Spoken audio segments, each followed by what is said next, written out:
हाय। नई भारत या भारत 2024 लोकसभा चुनाव के बाद उसकी चिंताएं और सामाजिक मुद्दे। आज भारत लोकसभा चुनाव के 5वें चरण में प्रवेश कर चुकी है।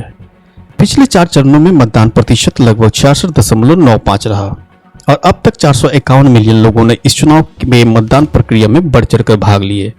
हमेशा की तरह इस बार भी भारतीय चुनाव आयोग ने उस चुनाव के लिए ज्यादा से ज्यादा मतदाताओं को मतदान केंद्र तक लाने पर ध्यान केंद्रित किया और नए मतदाताओं के साथ साथ इस देश के आम नागरिकों को भी अपने मताधिकार का प्रयोग करने के लिए प्रेरित किए।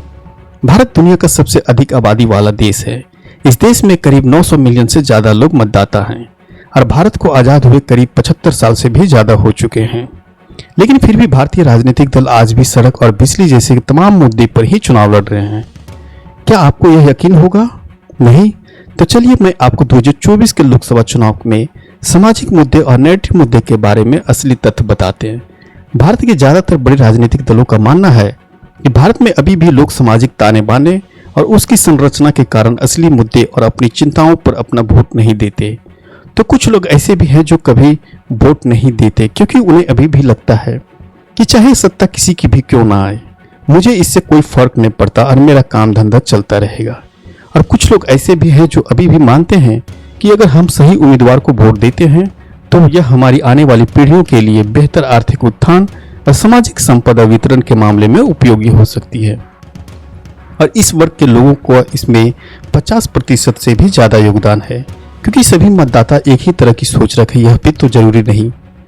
भारत में हर 5 साल में लोकसभा के चुनाव होते हैं। अगर सरकार के पास बहुमत है तो, नहीं तो अगर बहुमत खो देते हैं तो राष्ट्रपति सबसे बड़े राजनीतिक दलों से अनुरोध करती है कि क्या कोई अन्य दल के साथ मिलकर आप सरकार बनाने में समर्थ हैं।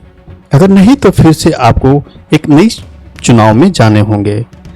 यही बात राज्य सरकारों पर भी लागू होती है, लेकिन यहाँ कोई राष्ट्रपति नहीं होते बल्कि यहाँ राज्यपाल की भूमिका होती है। परिणाम चाहे कोई भी हो, लेकिन यह प्रक्रिया हमारे देश को अधिक से अधिक मजबूत और लोकतांत्रिक बनाती है।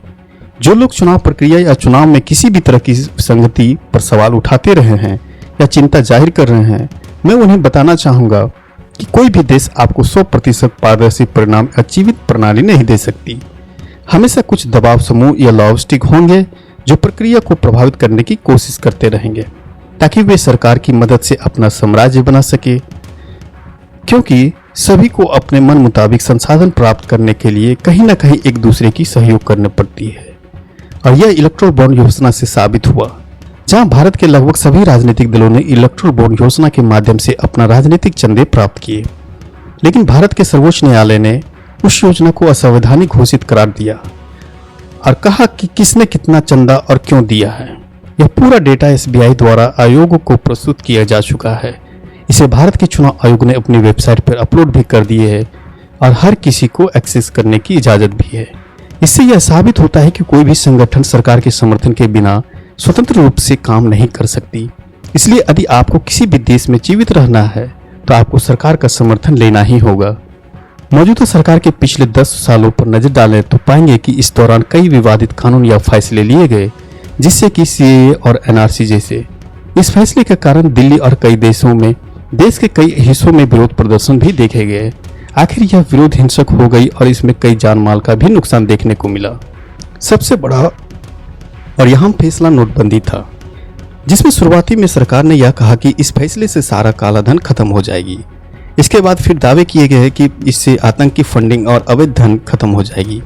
लेकिन समय बीतने के साथ साथ ये सारे दावे भी खत्म होते चले गए, क्योंकि RBI के मुताबिक करीब 99.30% पैसे बैंकिंग सिस्टम में वापस आ चुके हैं, जिससे यह साफ पता चलता है कि नोटबंदी के फैसले का मकसद शुरुआती दौर से ही बिल्कुल साफ नहीं थी, क्योंकि सारे दावे धरे के धरे रह गए।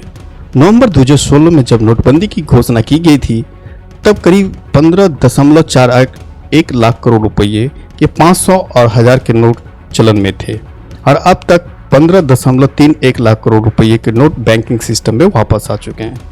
इसके अलावा एक हमारे पूर्व प्रधानमंत्री डॉक्टर मनमोहन सिंह ने कहे थे कि नोटबंदी मानव इतिहास का सबसे बड़ा रणनीतिक और राजनीतिक घोटाला है।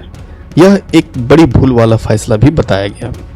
इसी तरह से कई अन्य फैसले लिए गए, जिसमें से एक था GST का फैसला, जिस पर प्रमुख विपक्षी राजनीतिक दलों का दावा है कि यह फैसला केवल MSME क्षेत्रों को या स्थिर करने के लिए ही लिया गया था। ताकि छोटी कंपनियां या छोटे व्यवसाय वाले लोग के पूरे बाजार पर कॉरपोरेट के एक छोटे से समूह और उनके लोगों पर कब्जा कर सके। यह उन लोगों के लिए अधिक खतरनाक हो सकता है जिनके पास सरकारी समर्थन या आर्थिक उन्नति कम है। इस फैसले ने छोटी कंपनियों के बीच बहुत तनाव पैदा किए, क्योंकि जिन क्षेत्रों को इन कंपनियों ने कवर किया करते थे अब वो उन पर उस समूहों का कब्जा हो चला है। लोकसभा के 5वें चरण के बाद बाकी छठे और 7वें चरण 10 से 12 दिनों के अंदर पूरा कर लिया जाएगा। इसके बाद भारत में एक नई सरकार आने वाली है, चाहे वो जो भी हो। लेकिन सभी वर्गों को नई सरकार से उम्मीदें होंगी कि वे चीन और पड़ोसी देशों से कैसे निपटेगी और आर्थिक और सामाजिक परिप्रेक्ष्य में उसका क्या रूप होगा। जलवायु परिवर्तन और कृषि पर भारत का रुख क्या होने जा रहा है, क्योंकि किसानों की चिंताएं आज के समय बहुत ज़्यादा है। भारत एक ऐसा देश है जिसके बारे में लोग कहते हैं कि एक राष्ट्र अनेक की अपेक्षाएं विविधता को और अधिक सुंदर और समृद्ध बनाती है।